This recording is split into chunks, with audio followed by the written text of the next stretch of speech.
நீங்க வந்தா மட்டும் போதும், ஆசை காட்டி அழைத்துச் சென்று துபாயில் ஏமாந்த தமிழ் பெண்கள். அங்கே நடந்தது என்ன தெரியுமா?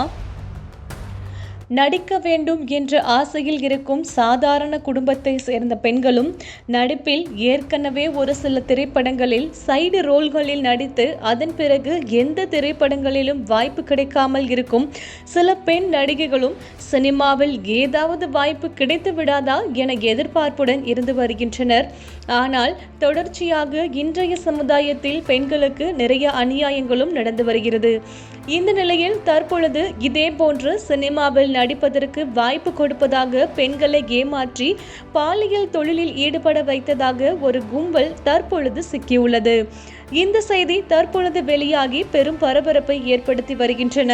இந்த ஏமாற்று கும்பல் துபாயில் நடன நிகழ்ச்சி நடப்பதாக கூறி சிறு சிறு நடிகைகளையும் சினிமாவிற்கு செல்ல வேண்டும் என்று ஆசைப்படும் நடுத்தர குடும்பத்தை சேர்ந்த பெண்களையும் நம்ப வைத்து அழைத்து சென்று அங்கு இருக்கும் ஸ்டார் ஹோட்டலில் அடைத்து வைத்ததாகவும் கூறப்படுகின்றது.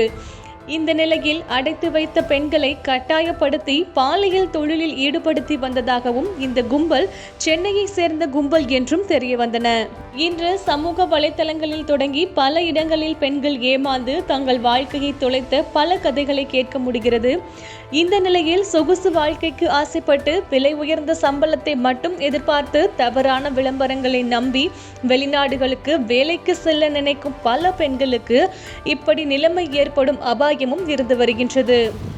அதுபோலதான் தற்பொழுதும் பல மாவட்டங்களில் இருந்து எந்த வேலையும் இல்லாமல் கஷ்டத்தில் இருந்த பெண்களை ஆசை வார்த்தைகள் கூறி துபாயில் வேலை வாங்கி தருவதாகவும் அங்கு ஒரு மாதத்திற்கு 50,000 சம்பளம் மற்றும் தங்கும் இடம் மற்றும் உணவு அனைத்துமே இலவசம் என்று கூறி நம்ப வைத்து அவர்களை துபாய்க்கு அழைத்து சென்று அங்கு இருந்த ஸ்டார் ஹோட்டலில் 50க்கும் மேற்பட்ட பெண்களை அடைத்து பாலியல் தொழிலில் வற்புறுத்தி ஈடுபடுத்தி அதன் மூலம் கோடிக்கணக்கில் சம்பாதித்து வந்ததாக தெரிய வந்துள்ளது. இதனைத் தொடர்ந்து அந்த கும்பலில் இருந்து தப்பிய கேரளாவை சேர்ந்த 21 வயது பெண் நடன கலைஞர் சென்னை வந்தடைந்து சென்னை காவல் நிலையத்தில் புகார் அளித்துள்ளார். இவர் அளித்த புகாரின் அடிப்படையில் இதற்கான உரிய நடவடிக்கை எடுக்க காவல் ஆணையர் உத்தரவிட்டதை தொடர்ந்து விசாரணையும் நடத்தப்பட்டன.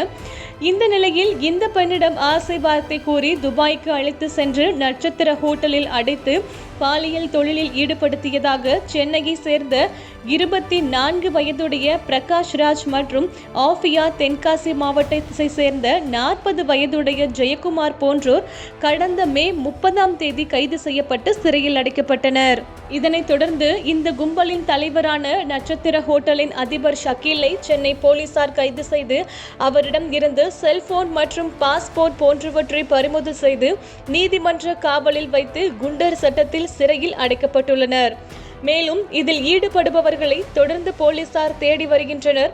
இது குறித்த செய்தி தற்பொழுது சமூக வலைதளத்தில் வெளியாகி பெரும் பரபரப்பை ஏற்படுத்தி வருகின்றது.